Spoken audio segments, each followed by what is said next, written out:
तो जैसे कि आजकल हर किसी को करोड़पति बनना है, तो अगर कोई 10-20 हजार रुपए कमा रहा है तो क्या वो भी करोड़पति बन सकता है? बिल्कुल बन सकता है। What ever you believe and you can conceive that you can achieve. अगर आप अमीर दिखना चाहते हैं तो आप अमीर बनने में आपको टाइम लगेगा, और अगर आप अमीर दिखने पे फोकस नहीं कर रहे हैं तो आप जल्दी अमीर बन जाएंगे। जो वेल्थ है, पूरा वेल्थ, उस वेल्थ का 3% पैसा पूरे हिंदुस्तान के 97% पॉपुलेशन में है, और 97% पैसा 3% लोगों के पास है। तो वो जहां पैसे डालते हैं ना, वहां बूम आता है।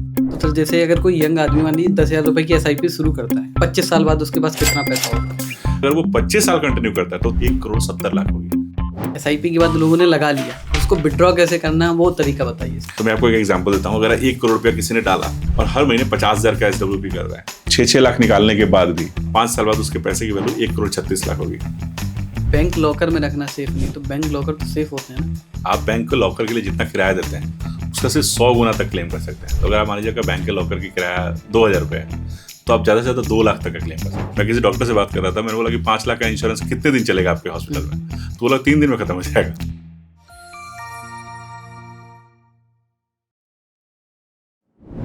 आजकल हर कोई करोड़पति बनना चाह रहा है, पर करोड़पति बनना कैसे है वो किसी को नहीं पता।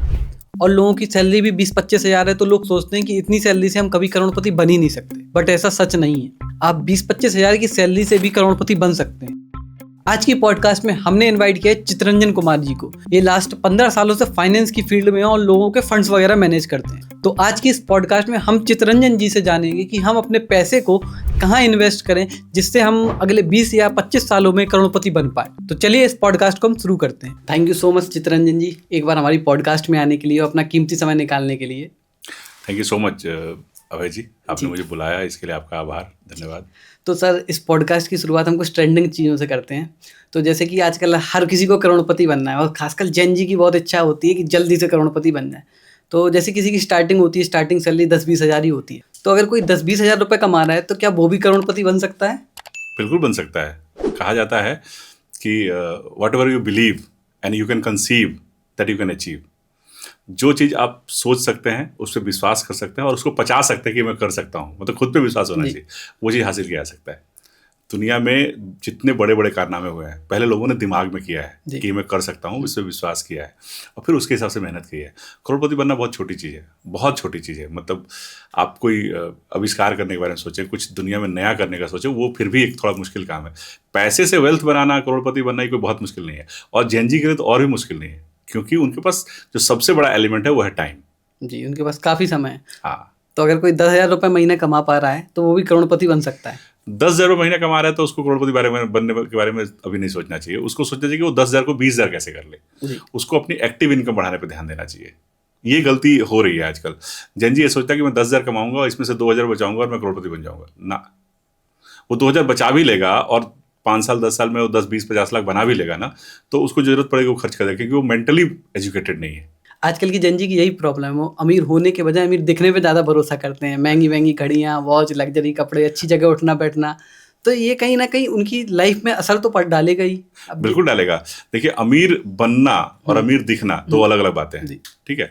अमीर दिख के आप अमीर बनने के राह को कमजोर मजबूत मतलब वो कर रहे हैं, आप धीमा कर रहे हैं। आप जितने ज़्यादा अमीर दिखेंगे उतनी देर से अमीर बनेंगे। आप जितना ये लाइन बहुत अच्छी हाँ, बहुत बहुत इंपॉर्टेंट लाइन है कि अगर आप अमीर दिखना चाहते हैं तो आप अमीर बनने में आपको टाइम लगेगा, और अगर आप अमीर दिखने पे फोकस नहीं कर रहे हैं तो आप जल्दी अमीर बन जाएंगे। जी, तो ये सही कहा आपने।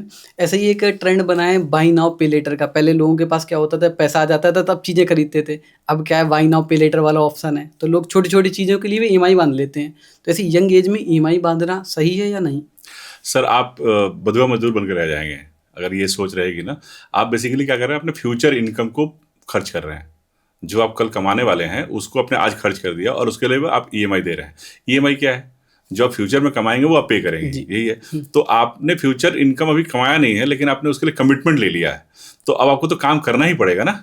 मजबूरी, आप नौकरी छोड़ नहीं सकते। मेरे साथ अक्सर होता है, मेरे दोस्त कहते हैं कि यार नौकरी में मज़ा नहीं आ रहा है, तो मैंने कहा एक होम लोन ले लो, देखो कल से मजा आने लगेगा। मजबूरी में आने लगेगा, क्योंकि फिर आप नौकरी छोड़ नहीं सकते हो। देखिए, हमारे दादाजी लोग, पिताजी लोग पैसे जब होते थे, इकट्ठे होते थे, तब जाके वो घर बनाना शुरू करते थे, टीवी खरीदते थे या कहीं घूमने जाते थे। आजकल का आपने बिल्कुल ठीक बोला कि आज यूज़ कर लो, क्या पता कल हो ना हो। ये जो लाइन है ना, जिंदगी एक बार मिली है, एक बार जीनी है, खुल के जीनी है, लाइफ कल के किसने देखा है। अरे वो जो कल की जिसकी बात कर रहे हैं ना, ये आज से 10 दिन पहले, 2 साल पहले जिस आप कल की बात कर रहे हो वो आज है। तो वो कल जो आपको लगता है कभी नहीं आएगा, वो फिर आएगा, जल्दी आएगा। हाँ, ये सही है कि जीवन क्षणभंगुर है, कल क्या हो जाएगा, तो इतना भी क्षणभंगुर नहीं है कि आप चुटकी में खत्म हो जाएगी। तो मैंने कहीं किताब पढ़ी थी, उसमें एक लाइन लिखी थी, बड़ी अच्छी लाइन थी, जियो तो ऐसे जियो जैसे आज का दिन ही आखिरी हो। मतलब खुल के जीना चाहिए, मतलब कल पे नहीं छोड़ना चाहिए। लेकिन अगर पैसे बचा रहे हैं या पैसे का इन्वेस्टमेंट के बारे में सोचना है, तो ऐसे बचाइए जैसे आपको 100 साल जीना हो। प्लानिंग 100 साल की होनी चाहिए, भले कल मैं रहूं ना रहूं। आजकल जेन जी की यही सोच हो गई कि मतलब आज खर्च कर लेते हैं, कल का पता नहीं। क्योंकि जैसे हम देख रहे हैं आसपास एक्सीडेंट हो जाते हैं, देख लेते हैं कि कल पता नहीं मेरी लाइफ रहे ना रहे। तो लेकिन अगर वो रही, अगर उन्होंने आज ही खर्च कर दिया तो कल क्या करेंगे फिर वो? मैं आपसे पूछूं कि हम 3 दोस्त हैं, तीनों 50,000 कमाते हैं, और एक आदमी 40,000 खर्च कर रहा है, एक आदमी 50,000 खर्च कर रहा है, और एक आदमी 60,000 खर्च कर रहा है, कौन अमीर दिखेगा? 60,000 वाला। 60,000 वाला। ठीक, खुल के जिंदगी। अच्छा, उसी की लाइफ की फिलॉसफी होगी कि जिंदगी एक बार मिली है, जियो। ये जो 40,000 खर्च कर रहा है ना, जो 10,000 बचा रहा है, वो आज अमीर थोड़ा कम दिखेगा, क्योंकि 60,000 की जगह 40,000 खर्च कर रहा है, तो 20,000 रुपये कम खर्च कर रहा है, तो वो थोड़ा अमीर कम दिखेगा। लेकिन बैंक में किसके पैसे होंगे? 40,000 वाले के पास, है ना, 10,000 रुपये बचेंगे। साल भर बाद उसके अकाउंट में कितने बैलेंस होंगे? साल भर बाद 1,20,000। मतलब उसको 2.5 महीने की सैलरी उसके बैंक में पड़ी है। तो कभी कोई क्राइसिस हो जाए तो वो संभाल सकता है ना। लेकिन जिसने 10,000 रुपया एक्स्ट्रा खर्च किया है, उसके क्रेडिट कार्ड पे 1,20,000 का आउटस्टैंडिंग लोन होगा। हाँ। और उससे इंटरेस्ट जोड़ के 1.5 लाख हो चुका होगा। और ये प्रक्रिया अगर 2 साल, 3 साल, 5 साल चल गया, तो सोचो कितने डेट में होगा, कितने कर्ज में होगा। 2-4 पर्सनल लोन चल रहा होगा, 2-4 दोस्तों की उधारी चल रही होगी, और भी बहुत कुछ चल रहा होगा। तो वो शायद उस समय खुल के ना जी पाए। अभी तो जी रहा है, लेकिन शायद 5 साल यही आदत रही तो 5 साल शायद बाद न जी पाए। लेकिन ये आदमी जिसने 40,000 खर्च किया, 10,000 बचाया है, ये 5 साल बाद इसके पास 1,20,000 सेविंग के रूप में कम से कम 6 लाख रुपए होंगे 5 साल में। और अगर उसको सही जगह इन्वेस्ट किया तो वो 6 लाख, 8 लाख, 10 लाख हो सकता है। तो सर, जैसे आपने बोला कि अभी सही जगह इन्वेस्ट करना चाहिए, तो आखिर सही जगह क्या है इन्वेस्ट करने की? मान लीजिए एक यंग पर्सन है, कोई 20-25 साल की उम्र का ले लेते हैं, वो भी उसने स्टार्टिंग में अर्निंग करना शुरू किया, उसकी 30,000 मान लीजिए सैलरी है, तो उसके लिए आइडियल जगह क्या होगी इन्वेस्ट करने की? देखिए, अगर आप एक लाइन मेरे से सुनना चाहते हैं तो मैं ये कहूँगा कि आपको SIP करनी चाहिए। लेकिन ये एक लाइन का आंसर है नहीं, ये थोड़ा डिटेल्ड आंसर है। अगर आप यंग एज के हैं और आप SIP शुरू कर रहे हैं, पैसा इन्वेस्टमेंट से ही बनता है जी। पैसा ऐसी जगह बनेगा जहां आप थोड़ा रिस्क लेंगे, लेकिन रिस्क लेने से पहले आपको कुछ करना होता है, वो होता है कंटीजेंसी प्लानिंग। लाइफ में बुरे बुरे जो चीजें हो सकती हैं, हम सांप सीढ़ी खेलते हैं ना, वो जो लूडो खेलते हैं उसमें स्नैक एंड लैडर होता है। तो उसमें जब आप खुश होते हैं, जब यंग होते हैं, तो सिर्फ सीढ़ी दिखता है। जब थोड़ी मैच्योर होते हैं तो आपको फिर दिखाई देता है कि इसमें सांप भी है। तो जीवन में कुछ ऐसी चीजें होती हैं जो हम नहीं चाहते हैं, और जीवन जब यंग होते हैं तो हम पूरे उत्साह से लबरेज होते हैं, तो हमको सब अच्छी चीजें दिखती हैं। तो आप SIP में इन्वेस्ट कीजिए, लेकिन उसके पहले कंटीजेंसी प्लानिंग कर लीजिए। कंटीजेंसी प्लानिंग क्या है? लाइफ का कुछ होना, हेल्थ का कुछ हो जाना, और इनकम का कुछ हो जाना। ये 3 मेजर रिस्क है लाइफ के। मतलब मैं ना रहूं तो मैं, अगर मेरे पीछे कोई नहीं है तो फिर तो कोई फर्क ही नहीं पड़ता है, लेकिन अगर मेरे पीछे लोग हैं तो वो उनको प्रॉब्लम हो सकती है। दूसरा है हेल्थ का खराब होना। अगर स्वास्थ्य खराब हो गया, बीमार पड़ गया आदमी, तो उसकी खुद की भी दिक्कत होगी, उसको इलाज के लिए पैसे चाहिए, और उसकी फैमिली पे भी एक बर्डन पड़ेगा। और तीसरा है इनकम का रिस्क। मैं जैसा कमा रहा हूँ तो बहुत अच्छा चल रहा है, एक्टिव इनकम पर डिपेंडेंट हूँ, मैं कमा रहा हूँ, खर्च कर रहा हूँ, कमा कर। जिस दिन ये इनकम नहीं आएगी किसी वजह से भी, नौकरी जाने की वजह से, या कोई दूसरी क्राइसिस, कोविड जैसे कोई भी ऐसा सिचुएशन, तो उस समय मेरे पास बैकअप क्या है? तो ये कंटीजेंसी प्लानिंग कर लीजिए, उसके पैसे को इन्वेस्ट करना शुरू कीजिए। तो ये कंटीजेंसी प्लानिंग के लिए सबसे पहले एक इमरजेंसी फंड टाइप का कुछ बना लें। तो 3 जी बताया ना, जैसे लाइफ, हेल्थ और इनकम। तो इनकम के रिस्क को मैनेज करने के लिए आपको एक इमरजेंसी फंड रखना चाहिए कि मेरी इनकम नहीं आएगी तो मेरे पास खाने के लिए पैसे होंगे। मतलब कुछ पैसा ऐसी जगह हो। तो एक बेसिक कुछ प्रिंसिपल है जो सब पे लागू होता है। तो प्रिंसिपल ये है कि आदमी को अपनी इनकम का, मंथली इनकम का 6 टाइम एक इमरजेंसी फंड होना चाहिए। तो अगर आप महीने का 30,000 कमा रहे हैं और 1,80,000 आपने कहीं रखा हुआ है FD बना के कहीं भी ऐसी जगह, तो अगर आप कभी आप बेरोजगार हो जाएं या कभी इनकम नहीं आए तो 6 महीने तो इस पैसे को चला सकते हैं ना। और अगर उन दिनों आपने थोड़ा कम खर्च किया तो वो पैसा शायद 6 महीने की जगह 8 महीने, 10 महीने चल जाए। उस 8-10 महीने में आप सर्वाइव कर लेंगे अपने फाइनेंस का, आपको किसी से मांगने की जरूरत नहीं पड़ेगी। और उसके बाद आप कोई नौकरी ढूंढ सकते हैं, उस बीच कोई नौकरी ढूंढ सकते हैं, तो आपको एक कुशन मिल जाएगा, एक टाइम मिल जाएगा, आपको अगले दिन से हैंड टू माउथ नहीं होगा। तो ये हुआ इमरजेंसी फंड, इनकम को, रिस्क को रिप्लेस करने के लिए। हेल्थ के रिस्क को रिप्लेस करने के लिए एक हेल्थ इंश्योरेंस लीजिए। युवराज सिंह खेलते खेलते बीमार पड़ सकता है। युवराज सिंह मतलब जो कि इंडिया का फिटेस्ट आदमी, और सौरभ गांगुली जो कि दिन भर क्रिकेट की पिच पे और फील्ड में ही है, जो दिन भर एक्सरसाइज, फिटनेस सब कर रहे हैं, उनको भी हार्ट की प्रॉब्लम हो सकती है। राजू श्रीवास्तव जी ट्रेडमिल पे दौड़ते दौड़ते हार्ट अटैक आ सकता है। तो बीमार कभी भी कोई पड़ सकता है। आप चाहे लाख एहतियात बरतें, आपका हेल्थ आपके हाथ में नहीं है। तो आपका आपने 2-4-5 लाख बचा के रखा है, इन्वेस्ट किया हुआ है, अगर कोई बीमार पड़ जाए, आप या आपके घर में कोई भी, तो वो सेविंग खत्म हो जाएगी, 2-4-5-10 दिन में खत्म हो जाएगी आराम से। मैं किसी डॉक्टर से बात कर रहा था, मैंने बोला कि 5 लाख का इंश्योरेंस कितने दिन चलेगा आपके हॉस्पिटल में, तो बोला 3 दिन में खत्म हो जाएगा। तो इंश्योरेंस सफिशिएंट होना चाहिए, इंश्योरेंस होना चाहिए और सफिशिएंट इंश्योरेंस होना चाहिए, ताकि मैं अगर बीमार पड़ूं तो मेरे हॉस्पिटल का बिल मुझे या मेरी फैमिली को ना देना पड़े, इंश्योरेंस कंपनी पे करे। ऐसे ही तीसरा रिस्क है, जो मेजर रिस्क है, सबसे बड़ा रिस्क है हेल्थ लाइफ का रिस्क, कि मुझे ही कुछ हो जाए। लाइफ में 3 फेज होते हैं। पहला फेज सपोर्टेड फेज होता है, आपने खुद कुछ नहीं किया, आपके पेरेंट्स ने आपको स्पॉन्सर किया है हर लेवल पे, बच्चे से पढ़ा लिखा के बड़ा किया, तो आपने पैसा खर्च किया है, अपना नहीं, पेरेंट्स का। उसके बाद आता है अर्निंग फेज, जब पैसे कमाते हैं, एक्यूमुलेट करते हैं, और उसके बाद आता है डिस्ट्रीब्यूशन फेज, उस पैसे कमाए हुए पैसे से आप उसको जीवन चलाते हैं। जब आप 60-65 के बाद जब रिटायर हो जाते हैं, तो आप उसी इनकम के भरोसे तो जीते हैं बाकी जिंदगी। तो जो शुरुआत के दिन है, उस दिन में आपका रिस्क कम है, लाइफ का रिस्क कम है, लेकिन सोचिए आपके माँ बाप ने आपको पढ़ाया लिखा, तो उनको कुछ अपेक्षाएं होंगी आपसे, राइट, ऑब्वियसली। ठीक है, तो मुझे अगर कुछ हो जाए, मैं जिंदगी में बहुत कुछ करना चाहता हूँ, मैं बहुत बड़ा वेल्थ बनाऊंगा, बहुत नाम करूंगा, लेकिन उससे पहले अगर मुझे कुछ हो जाता तो मेरी फैमिली को तो नुकसान है ना, एक फाइनेंशियल लॉस तो है ही ना। राइट, मैं नहीं कहता कि मेंटली तो बहुत ज्यादा है ही, लेकिन फाइनेंशियली भी। इमोशनल लॉस तो कोई भरपाई नहीं कर सकता, बट हर चीज का एक फाइनेंशियल पहलू होता है, तो पैसे का नुकसान भरपाई किया जा सकता है। तो गेट अ लाइफ इंश्योरेंस, तो लाइफ इंश्योरेंस लीजिए, लाइफ के रिस्क को कम करने के लिए। रिस्क कम नहीं होगा, बट रिस्क मैनेज हो जाएगा। मेरे नहीं रहने पे चितरंजन वापस नहीं पहुंचेगा घर, लेकिन चितरंजन जितना कमाता था उतना अगर पैसा ही पहुंच जाए तो ही बहुत बड़ी बात है। राइट, पेरेंट्स के लिए हो जाएगा, कम से कम वो आसानी से अपनी लाइफ आगे कंटिन्यू कर सकते हैं। तो आपने जैसे बताया कि पहले एक इमरजेंसी फंड बनाया, उसके बाद एक हेल्थ इंश्योरेंस लें और एक लाइफ इंश्योरेंस लें। इसको उल्टा कर दीजिए, पहले लाइफ इंश्योरेंस, फिर हेल्थ इंश्योरेंस, फिर इमरजेंसी। लाइफ इंश्योरेंस को थोड़ा आजकल बहुत अच्छे से नहीं हैंडल किया जाता, तो लोग हेल्थ इंश्योरेंस को तो प्रायोरिटी देते हैं, लाइफ इंश्योरेंस को प्रायोरिटी देते हैं। लोगों को लगता है कि मैं मरूंगा नहीं। महाभारत में एक प्रसंग है जहाँ युधिष्ठिर अपने 5 भाई के साथ जंगल में घूम रहे हैं और प्यास लगती है द्रौपदी को।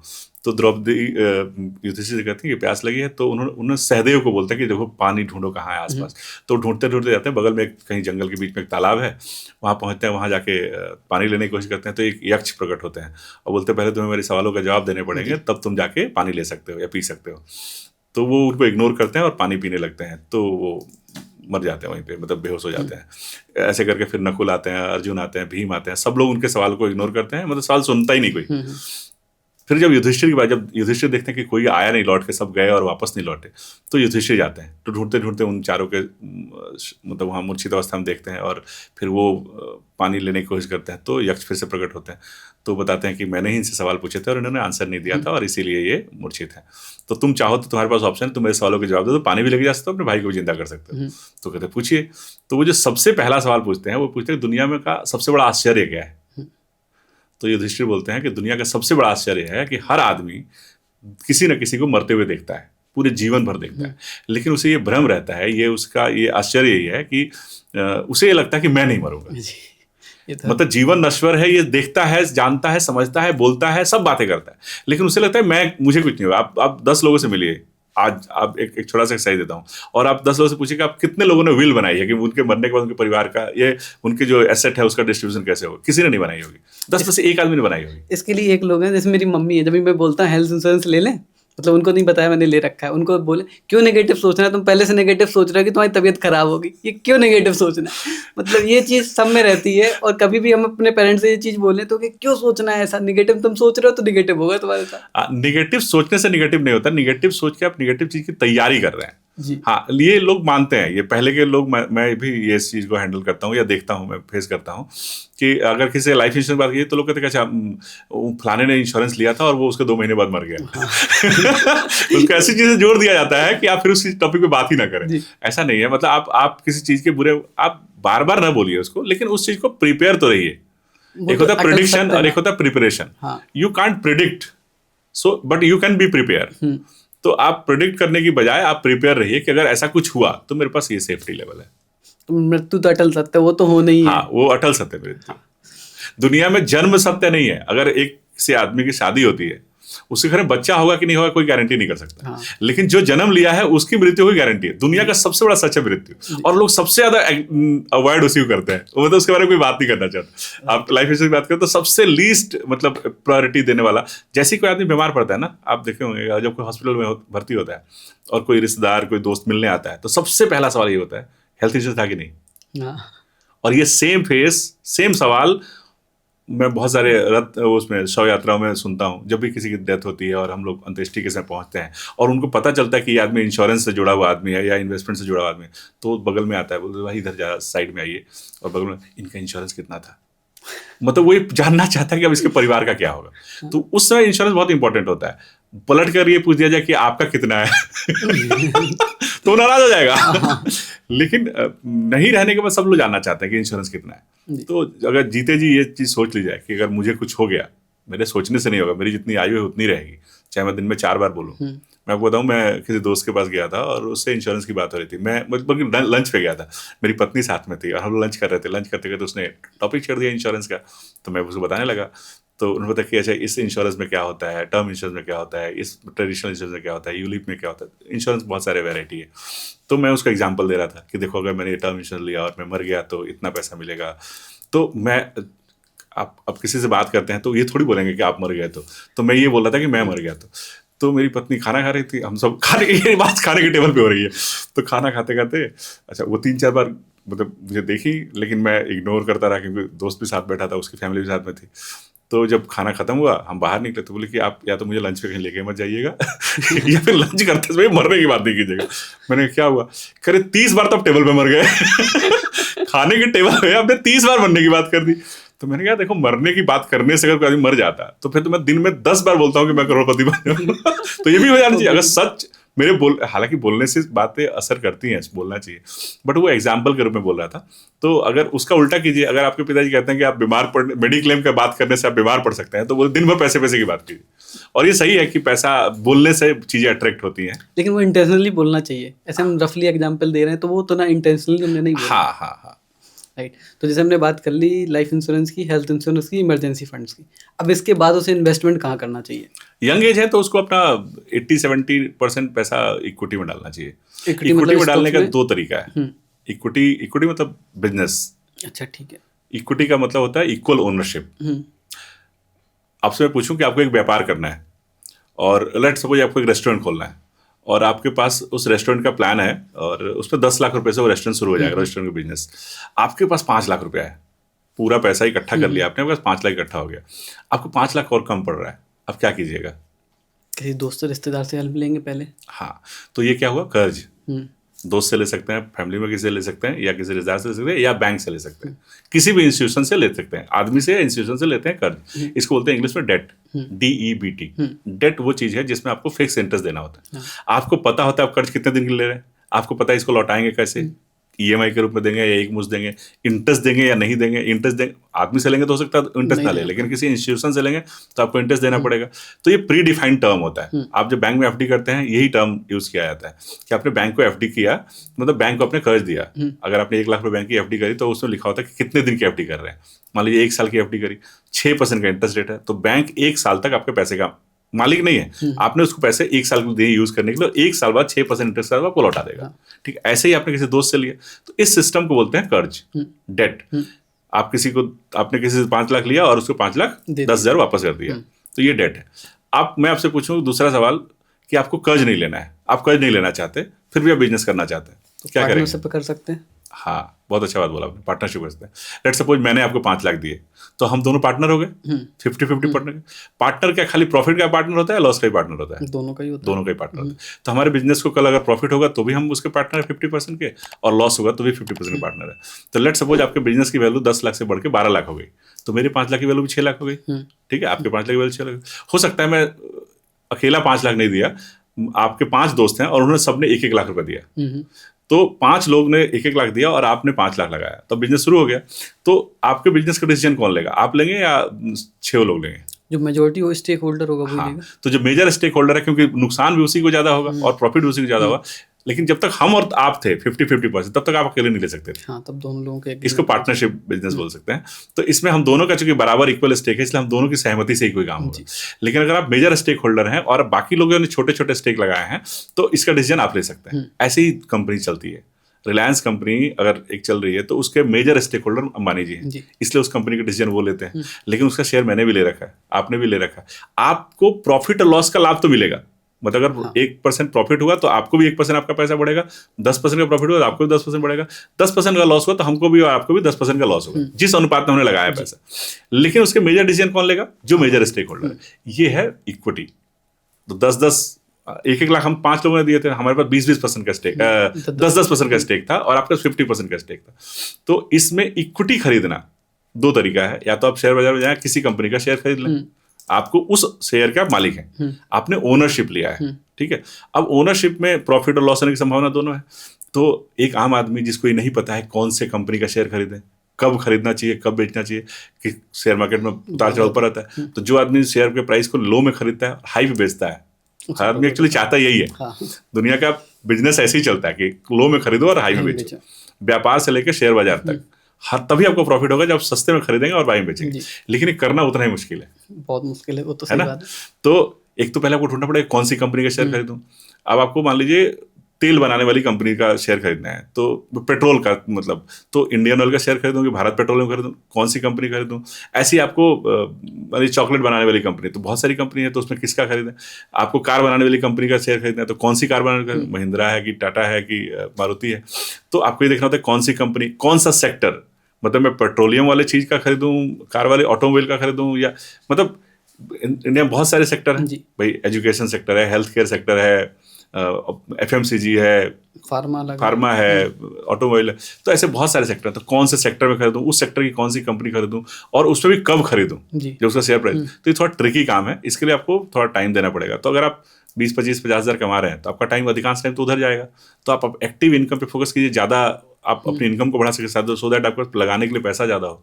तो जब पैसा ज़्यादा लगाने के लिए चाहिए तो आपको काम पे ध्यान देना पड़ेगा, अपने काम पे। तो आप शुरू में इस इक्विटी में मत घुसिए कि मुझे नॉलेज हो जाएगा, मैं शेयर 10 रुपये में खरीद के 100 रुपये में बेच दूंगा, ये करना थोड़ा मुश्किल है। तो आप पहले अपनी एक्टिव इनकम बढ़ाइए और शेयर को डायरेक्ट करने के बजाय म्यूचुअल फंड के थ्रू कीजिए। म्यूचुअल फंड भी शेयर बाजार में ही पैसा लगाता है, बस वो आपसे थोड़ा एक्सपर्टाइज है उसके पास। मतलब जैसे मैंने 1 लाख रुपए लगाया, आपने 1 लाख लगाया, तो हम 1 लाख रुपए से शेयर खरीद रहे हैं। म्यूचुअल फंड क्या करता है, 1-1 लाख हजारों लाखों लोगों ने दिया है और उसमें उस पैसे का जो एक किटी साइज बना वो 10,000 करोड़ 20,000 करोड़ है। उस 20,000 करोड़ से 1-1.5% से भी उसको परमिट करता है कि आप इसमें से खर्च निकाल सकते हैं, एक्सपेंस रेशियो जिसको बोलते हैं, उतना निकाल के उससे वो इंडिया के बेस्ट लोगों को हायर करता है कि अभी 10,000 करोड़ का 20,000 करोड़ बनाओ, कैसे बना सकते हो, कौन सी कंपनी का शेयर खरीदना है, कब खरीदना है, और उनका काम ही वही है। तो they are focus to do that. So उनको रिटर्न बना के देना है। और रिटर्न बना के क्यों देना है? क्योंकि उनके जैसी 50 कंपनियां ये काम कर रही हैं। तो रोज कंपैरिजन होता है कि निपॉन का अच्छा है कि ICICI का अच्छा है कि HDFC का अच्छा है कि कोटक का अच्छा है। तो हर फंड मैनेजर के ऊपर बहुत दबाव है अच्छा परफॉर्म करने का। तो जब वो आपस में लड़ ही रहे हैं, आपस में कम्पीट कर रही हैं, तो हम क्यों घुसे झूठ मूठ कर? हम उनको पैसा दे उससे पर, और जो कंपनी अच्छा कर रही है उसको दे, जिसका मैनेजमेंट अच्छा है। तो म्यूचुअल फंड के थ्रू पैसा लगा सकते हैं, बहुत अच्छा तरीका है। उसी में जो मंथली लगाने का सिस्टम है उसको SIP बोलते हैं। हर महीने पैसा एक फिक्स डेट पे इतना पैसा इन्वेस्ट हो जाए, मेरे बैंक से ऑटोमेटिकली कट जाए, इस सिस्टम को SIP बोलते हैं। SIP is not product, SIP just a mode of payment, ठीक है। तो SIP के थ्रू आप पैसा लगाएं, सबसे सेफ और सरल तरीका है, ठीक है। सेफ कहूंगा तो लोग कहीं ये नहीं समझते कि पैसा डालूंगा तो घटेगा नहीं। मैं घटने की बात नहीं कर रहा हूँ। पैसे को अगर लंबे समय तक आप पैसा रखेंगे ना, उस पैसे को इन्वेस्टेड रहेंगे, तो कभी नुकसान होता नहीं है, नॉर्मली बढ़ता। आपको बताऊँ, सेबी का डेटा है, जितने लोग शेयर ट्रेडिंग करते हैं उसमें अधिकांश एक टर्म यूज होता है F&O, फ्यूचर एंड ऑप्शन, वो लोग करते हैं, अधिकांश लोग करते हैं। और सेबी का डेटा लास्ट ईयर का रिपोर्ट है कि 91% लोग पैसा लूज करते हैं, सिर्फ 9% लोग इसमें प्रॉफिट बनाते हैं। जबकि म्यूचुअल फंड में ये रेशियो लूज करने का रेशियो सिर्फ 15% है। 85% लोग पैसा बनाते हैं, और वो 15% में वो लोग हैं जो गलत टाइम पे एंटर करके गलत टाइम पे निकलते हैं, मतलब शॉर्ट टर्म में निकल जाते हैं। हाँ, और वो गलत टाइम पे निकलते हैं। मान लिया आपने 2020 के जनवरी में पैसा लगाया और 2020 के मार्च में कोविड आ गया और मार्केट गिर गया, और उस दिन नहीं दुनिया खत्म हो जाएगी, मैं पैसा निकाल लेता हूँ। अगर वो उस दिन नहीं खोलता वो एप्लीकेशन और नहीं देखता कि मेरा पैसा माइनस हुआ है, और 6 महीने बाद देखता तो उसका पैसा बढ़ा ही होता। लेकिन लोग रोज देखते हैं, सुबह लगाते हैं, शाम को देखते हैं, तो वो जब देखेंगे, रोज वॉच करेंगे, रोज स्टडी करेंगे, रोज डिसीजन लेंगे, तो गलती हो जाएगी। तो लॉन्ग टर्म की, हाँ, तो इसलिए वो 15% लोग वो हैं जो इम्पेशेंट हैं। और मैं कहता हूँ म्यूचुअल फंड इक्विटी मार्केट में लोग घुसते हैं ट्रेडर बन के और बन जाते हैं इन्वेस्टर। म्यूचुअल फंड में लोग इन्वेस्टर बन के घुसते हैं और बन जाते हैं ट्रेडर। इसको मैं थोड़ा और एलिब्रेट करके समझाता हूँ कि इक्विटी मार्केट में लोग ट्रेडिंग करने के लिए घुसते हैं, मैं सस्ते में खरीदूंगा, ज्यादा में बेच दूंगा, और जैसे ही लॉस हो गया, 100 रुपए कोई शेयर खरीदा और वो सोच के खरीदा कि 120 होगा तो बेच दूंगा मैं, और जैसे ही वो 80 रुपया हुआ, अब वो लेके बैठ जाते हैं कि जब तक ये 100 रुपये नहीं आएगा तब तक बेचूंगा नहीं। हमारे देश में लॉस नहीं पचा पाते, प्रॉफिट पचा लेते हैं। मतलब प्रॉफिट बढ़ते देख के अच्छा नहीं लगता, वो तुरंत प्रॉफिट को मतलब लिक्विडेट करना चाहते हैं कि जल्दी प्रॉफिट इनकस कर लो। जो 100 रुपए की चीज 120 हुई 130 भी हो सकती है, उनको लगता है बस अब ये अंत है। आप जो शेयर बेच रहे होते हैं, कोई ना कोई शेयर खरीद रहा होता है, तो आप ये सोच के बेच रहे होते हैं कि ये बहुत बढ़ गया है, और जो खरीद रहा है वो सोचता है कि इसमें बहुत पोटेंशियल है। हाँ। तो जब शेयर मार्केट में आपने 100 रुपये में कोई चीज खरीदी और 80 रुपये हो गया, तो सोचता है कि नहीं यार मैं अपने लॉस में तो नहीं बेचूंगा, तो वो टिका रहता है जब तक 100 रुपये नहीं आया, तो इन्वेस्टर बन जाता है। म्यूचुअल फंड में क्या होता है, म्यूचुअल में पैसा लगाया और एक समय में पैसा बन गया, अब वो सोचता है यहाँ से निकाल लेते हैं, इस फंड में लगा लेते हैं, इस फंड से निकाल लेते हैं, इस फंड, वो ट्रेडर बन जाता है, क्योंकि यहाँ हमेशा पैसा बनता है। राइट। इसमें पैसे बनने की संभावना ज्यादा है। तो खुद से करने में ज़्यादा लॉस का चांसेस है, अगर म्यूचुअल फंड में करते हैं तो चांसेस बहुत कम है, क्योंकि एक्सपर्ट लोग वो ऑलरेडी ट्रेनिंग करके हाँ। लेकिन अगर आप एक्सपर्ट है, उतना टाइम दे सकते हैं, आपके पास इतनी फुर्सत है रिसर्च करने का, ये सब करने का, स्टडी करने का, तो खुद से भी कर सकते हैं, तो कोई दिक्कत नहीं है, बुराई नहीं है। तो जैसे आपने एफएनओ का बताया कि इसमें ज़्यादातर लॉस ही होता है 91% लोगों का, तो एफएनओ एक ऑनलाइन गैम्बलिंग टाइप की नहीं होगी, एक लीगल गैम्बलिंग टाइप की? बिल्कुल लगता है, सरकार को भी लगता है, इसीलिए पिछले 2-3 बजट अगर आप देखेंगे तो एफएनओ को डिस्करेज करने के लिए रूल्स लाए गए हैं। जैसे इस साल के बजट में भी एसटीटी को बढ़ाया गया है, तो वो इसीलिए बढ़ाया गया है। एसटीटी को बढ़ाया गया, पहले मार्जिन बहुत ज़्यादा होता था, अभी उसको कम किया गया है, बहुत सारे टैक्स इम्पोज किए गए हैं ताकि लोग डिस्करेज हों। तो एफएनओ को बंद क्यों नहीं कर सकते अगर इतना लॉस हो पा रहा है? देखिए, बंद तो किसी चीज़ को नहीं कर सकते। अब सिगरेट पे टैक्स लगा है, बहुत ज़्यादा लगा है। सिगरेट, आप हर सिगरेट के डिब्बे पे देखते हैं कि सिगरेट, धूम्रपान बहुत शरीर सेहत के लिए हानिकारक है, लेकिन फिर भी बंद नहीं किया जा सकता ना। देश में चॉइस है भाई, देश में हर आदमी को हर चीज़ करने का हक है, तो उसको लीगलाइज किया जा सकता है, उसको पेनलाइज किया जा सकता है, बट उसको बंद करना थोड़ा सा हो सकता है सरकार की मजबूरी होगी, मतलब ये इंडस्ट्री भी चलती रहे। एफएनओ को, अच्छा, कोई चीज़ खराब नहीं होती है, उसका यूज अच्छा होना चाहिए। एफएनओ, अगर आपके कम पैसे हैं और ज़्यादा शेयर खरीदना चाहते हैं तो एफएनओ एक बहुत अच्छा माध्यम है। अगर आपको लगता है कि आपके पास 1 लाख रुपया है और कोई शेयर आपको लगता है कि ये शेयर तो बहुत कमाल कर सकता है और मैं 10 लाख की शेयर खरीदना चाहता हूँ, तो एफएनओ के माध्यम से आप 10 गुना मार्जिन लेके खरीद सकते हैं। तो ये अच्छी चीज़ है, लेकिन लोग इसको फ्रीक्वेंटली यूज़ करते हैं और उसको मतलब लालच के रूप में यूज़ करते हैं, इसलिए वो।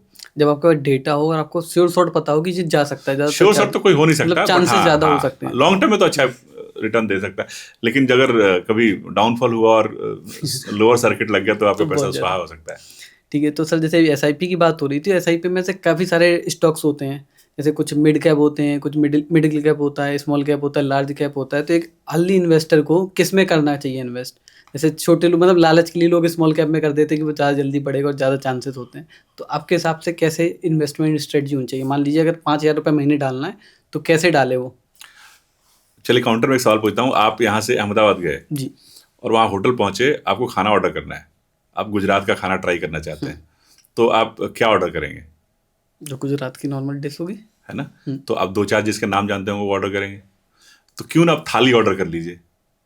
हाँ, जिसमें सारा कुछ हो, तो उसमें साथ ज़्यादा फ्लेवर मिल जाए। जी। इक्विटी मार्केट का इन्वेस्टमेंट भी कुछ ऐसा ही है।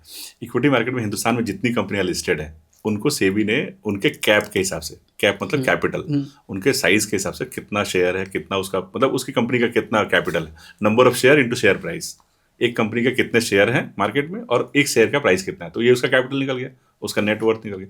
तो उस कैप के बेस पे रैंकिंग की गई है। तो हिंदुस्तान की जो सबसे बड़ी कंपनी है से लेके 100वें नंबर तक की जो कंपनी है, इनको कंपनी को लार्ज कैप बोलते हैं, लार्ज कैप कंपनी बोलते हैं। 101 से लेकर 250 तक को मिड कैप बोलते हैं, और 250 के बाद जितनी कंपनियां हैं उसको स्मॉल कैप बोलते हैं। हालांकि उसके अंदर भी 500 से नीचे को माइक्रो कैप और वगैरह वगैरह, बट मोरली आप समझिए कि large cap, mid cap, small cap, 3 तरह का कैप होता है, 3 तरह की कंपनियां होती हैं। तो आप लार्ज कैप में लगा सकते हैं। लार्ज कैप कंपनियां थोड़ी स्टेबल कंपनी, जो बड़ी कंपनियां, रिलायंस, ओएनजीसी, एसबीआई, ये बड़ी कंपनियां हैं। तो जो आदमी थोड़ा सेफ इक्विटी में लगाना चाहता है, सेफ कुछ भी नहीं है इक्विटी मार्केट में, लेकिन कम वोलेटाइल लगाना चाहता है, तो इधर लगाता है। ठीक है। मिड कैप उससे छोटी कंपनी जो बड़ी बन सकती है, लेकिन इतनी भी छोटी नहीं है कि वो स्मॉल कैप, वो मिड कैप है, तो उसने अपने आप को प्रूव किया है और वो बड़ी हो सकता है वो और कल बड़ी हो जाए, तो उसमें थोड़े रिटर्न के चांसेस और ज़्यादा होते हैं, लेकिन रिस्क भी ज़्यादा होता है। ये छुपा हुआ, जहाँ जहाँ आप रिटर्न सुनिएगा ना, उसके नीचे अंडरलाइन करके रिस्क डाल दीजिएगा। जहाँ रिटर्न ज़्यादा होगा वहाँ रिस्क ज़्यादा होगा, जहाँ रिटर्न कम होगा वहाँ रिस्क भी कम होगा। तो मिड कैप हो गया, उसके नीचे कंपनी है स्मॉल कैप। स्मॉल कैप वो कंपनी है जो थोड़ी नई कंपनी है या थोड़ी कम साइज कंपनी है, उसमें पोटेंशियल और ज़्यादा है, वो और ज़्यादा बढ़ सकती है। अगेन साथ ही साथ उसके बंद होने के चांसेस भी उतने ज़्यादा हैं, तो मतलब रिस्क ज़्यादा है। तो लार्ज मिड स्मॉल, तो आप लार्ज कैप फंड में पैसा लगाइए, मिड कैप फंड में पैसा लगाइए या स्मॉल कैप में लगाइए। अगर आपको नॉलेज नहीं है तो आप एक फ्लेक्सी कैप ले सकते हैं। फ्लेक्सी कैप का मतलब आपने फंड मैनेजर पर छोड़ दिया कि जिस कैप में आपको ठीक लगता है उसमें लगाओ। अच्छा, ठीक। मल्टी कैप होता है जो 25% लार्ज, 25% मिड, 25% स्मॉल और 25% उसको जहां स्वेच्छा है वहां लगा सकता है। तो large cap, mid cap, small cap, multi cap, flexi cap, ऐसे कई कैटेगरी है। सेबी ने बहुत सारी कैटेगरी, कोई खास सेक्टर में पैसा लगाना है तो उसके लिए सेक्टोरियल फंड होता है। किसी खास थीम पे पैसा लगाना है, थीम का मतलब समझिए कि जैसे इनोवेशन, इंडिया बहुत इनोवेशन हो रहा है तो इनोवेशन के थीम पे ऐसी कंपनियों में पैसा लगाया जाए, फंड मैनेजर ऐसी कंपनी लगाए जो इनोवेट कर रही है, तो वो इनोवेशन थीम हो सकता है, तो एक इनोवेशन फंड हो सकता है। ऐसे ही ये सेक्टोरियल हो गया, थीमेटिक हो गया, multi cap, flexi cap, large and mid cap, small cap, बहुत सारी कैटेगरी है। तो आप किसी भी फंड में अगर आप थोड़ी बहुत समझ है तो आप उसके हिसाब से डाल सकते हैं जितना आपका रिस्क अपटाइट है, नहीं तो आप किसी एडवाइजर की मदद ले सकते हैं।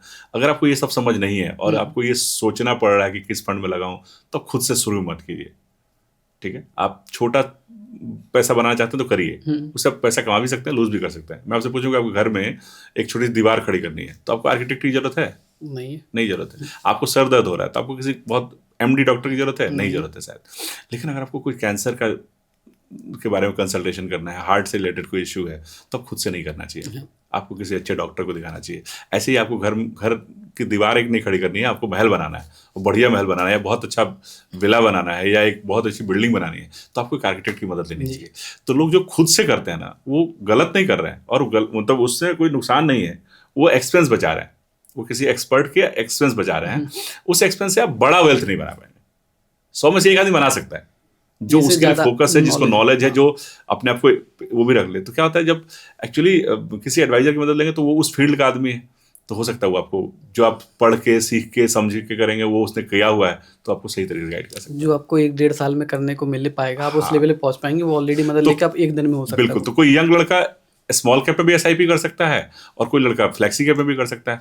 तो स्मॉल कैप, देखिए आज हमारा जो ह्यूमन नेचर है ना, वो रिसेंसी बायस होता है, रिसेंट की चीजें देख के डिसीजन लेता है। तो 2 साल पहले सब पूरी दुनिया, हिंदुस्तान में जितने लोग पैसे लगा रहे थे म्यूचुअल फंड में, सब स्मॉल कैप पे पैसे लगा रहे थे। स्मॉल कैप में रिटर्न 30% का आ रहा था, 30-40% का, मतलब एक साल में 1 लाख रुपए 1,30,000 हो गया। तो लोग उधर लगा रहे थे, अभी निगेटिव है वो, तो अभी लोग नहीं लगा रहे। अच्छा, आपको जब खरीदना है, इन्वेस्ट करना है, तो हाई प्राइस पे खरीदना चाहिए या लो प्राइस पे खरीदना चाहिए? लो प्राइस पे। अभी लो है, लोग लगा नहीं रहे हैं, और जब हाई था तब लोग लगा रहे थे। गोल्ड का रेट अभी हाई है, एवर हाईएस्ट है, है ना? आज से 1 साल पहले कम था, स्टैंडर्ड था, तब लोग नहीं लगा रहे थे, हाई में लगा रहे हैं। तब उन्हें लग रहा था ना कि अभी और नहीं बढ़ सकता, ये ऑलरेडी बहुत पीक पे हो चुका है, इसलिए लोग नहीं लगा रहे थे। अब उन्हें लग रहा है क्योंकि लास्ट 1 ईयर में बहुत ज्यादा ग्रोथ हुई है गोल्ड की, अब उन्हें लग रहा है कि अब इसके बाद भी जा सकता है, और अभी मार्केट भी क्रैश आया बजट के बाद, तो और डालना शुरू हो गए। इसको बोलते हैं, एक इंग्लिश में टर्म है FOMO, fear of missing out. लोग ये सोचते हैं कि किसी ने 70 में लगाया, उसका 1,40 हो गया, मैं 1,40 पे लगाऊंगा, मैं छूट ना जाऊं, तो मैं भी लगा लेता हूँ। एक्चुअली दुनिया में जो वेल्थ है ना, वो लिमिटेड लोगों के पास है, पूरी दुनिया। आप हमारे देश में जितने लोग हैं, हमारे देश में आपको पता है आज से 10 साल पहले 2014, 15, 16 तक सिर्फ 2 करोड़ लोग म्यूचुअल में पैसे लगाते थे, अभी 6 करोड़ लोग लगाते हैं। हमारे देश में जो वेल्थ है, पूरा वेल्थ, उस वेल्थ का 3% पैसा पूरे हिंदुस्तान के 97% पॉपुलेशन में है, और 97% पैसा 3% लोगों के पास है। तो वो जहां पैसे डालते हैं ना, वहां बूम आता है, और जब वो बूम आता है 3% लोगों की वजह से, तो ये 97% लोग इसे पीछे भागते हैं। किसी ने सोना आज से 6 महीने पहले कुछ खरीदा, फिर कुछ खरीदा। सोने का आपको पता है सोना क्यों बढ़ा है? सोना क्योंकि वर्ल्ड बैंक्स जो हैं, अलग अलग हर जगह की बैंक अब नोट के बजाय सोना इकट्ठा कर रही हैं। बिल्कुल, डी डॉलराइजेशन जो एक प्रक्रिया है, जिसकी वजह से जो दुनिया में अस्थिरता है, जिसकी वजह से लोग डॉलर को हटा के सोने को रिप्लेस कर रहे हैं। तो इससे आम आदमी को लगता है कि अब ये जिंदगी भर खरीदते ही रहेंगे, ऐसा तो नहीं। उनका भी एक प्लानिंग होगा, तो आप किसी दूसरी प्लानिंग में ट्रैप हो रहे हैं। राइट। आपको लगता है कि प्राइस बढ़ रहा है, प्राइस बढ़ने के पीछे के लॉजिक को भी समझना चाहिए। और आज से 10 दिन पहले अगर किसी से आप बात करते हैं, तो सिल्वर के बारे में लोग बोलते हैं कि उसका इंडस्ट्रियल यूज है, उसमें चिप में ऐसा लगता है, ये होता है, वो होता है, और अचानक से जब क्रैश होगा तो जरूरत कहाँ चली गई? तो कोई भी चीज़ बढ़ती है, जितनी तेजी से बढ़ेगी उतनी तेजी से गिरेगी। वो जो स्पेकुलेशन, जो हम लोग बात कर रहे थे कि पहले कंटीजेंसी प्लानिंग, फिर सेविंग, फिर इन्वेस्टमेंट, और उसके बाद करना चाहिए स्पेकुलेशन के लिए भी थोड़ा पैसा डालना चाहिए, लेकिन थोड़ा ही डालना चाहिए, पूरा जिंदगी का पैसा नहीं लगाना चाहिए। तो हो सकता है वो आदमी फिर बहुत बड़ा रिस्क ले रहा है, मतलब या तो उसका पैसा मल्टीफोल्ड हो जाएगा, या फिर उसका पैसा स्वाहा हो जाएगा। तो आप किस जोन में है, अगर आपका आप तो शुरुआत में, करियर के शुरुआत में करने से इसलिए बचना चाहिए कि अगर आपका पैसा डूब गया, एक बार आपने पैसा लगा और वो पैसा डूब गया, तो आप डिस्करेज हो जाएंगे पूरी जिंदगी पैसा लगाने से। तो आपको इन्वेस्टमेंट और स्पेकुलेशन के बीच फर्क नहीं पता चलेगा। लेकिन अगर आप 50 के हो गए हैं, 45 के हो गए हैं और आपने बहुत सारा पैसा बनाया है, उसमें से एक छोटा पैसा डाल दें तो कोई रिस्क नहीं, वो पैसा डूब भी जाएगा। कहते हैं, हमारे गांव में कहावत है कि तांगे की सवारी में जेब में उतनी चिल्लड़ रखो जितने गिरने पे अफसोस ना हो। तो आप उतना पैसा लगाइए कि अगर वो गिर भी गया, डूब भी गया, तो आपको कोई फर्क ना पड़े। तो चल, जैसे अगर कोई यंग आदमी मान लीजिए 10,000 रुपए की SIP शुरू करता है, तो मान लीजिए 25 साल बाद उसके पास कितना पैसा होगा? 25 साल का कोई आदमी है और वो 10,000 रुपये शुरू करता है सेविंग करना, तो 10,000 रुपये शुरू करेगा। अगर 60 साल तक शुरू करता है, 25 मतलब 5 साल तक शुरू करता है, तो 6 लाख रुपये इकट्ठा करेगा हर महीने। 10,000 रुपये मतलब साल में 1,20,000, 5 साल में 6 लाख इकट्ठा हुआ। अगर इक्विटी मार्केट रिटर्न तो बहुत अच्छा आता है, मतलब सेंसेक्स का रिटर्न, सेंसेक्स निफ्टी का रिटर्न पिछले 30-40 सालों में लगभग 16-17% का CAGR आता है। लेकिन सेबी एक एडवाइजर को अलाउ करता है कि आप 12.64 से ज़्यादा नहीं बताएंगे, तो हम 12% लेते हैं। ठीक है, 12.5 अलाउड है, 12% लेते हैं कि 12% का भी रिटर्न आया। तो इसमें लार्ज कैप में अलग आ सकता है, मिड कैप में अलग आ सकता है, स्मॉल कैप में और अलग आ सकता है, उसमें रिटर्न की संभावना ज़्यादा होती है। लेकिन एक एवरेज, पहले शुरू में एवरेज कैलकुलेट करते हैं कि अगर 12% का रिटर्न आया और 10,000 रुपये सेव करता है, तो 5 साल में उसके 6 लाख की वैल्यू लगभग 8 लाख रुपये होगी। लेकिन अगर उसको 5 साल और एक्सटेंड करता है, 10 साल कंटिन्यू करता है, तो 10 साल में 12 लाख रुपये उसका जमा होगा। उस 12 लाख की वैल्यू लगभग 22 लाख होगी।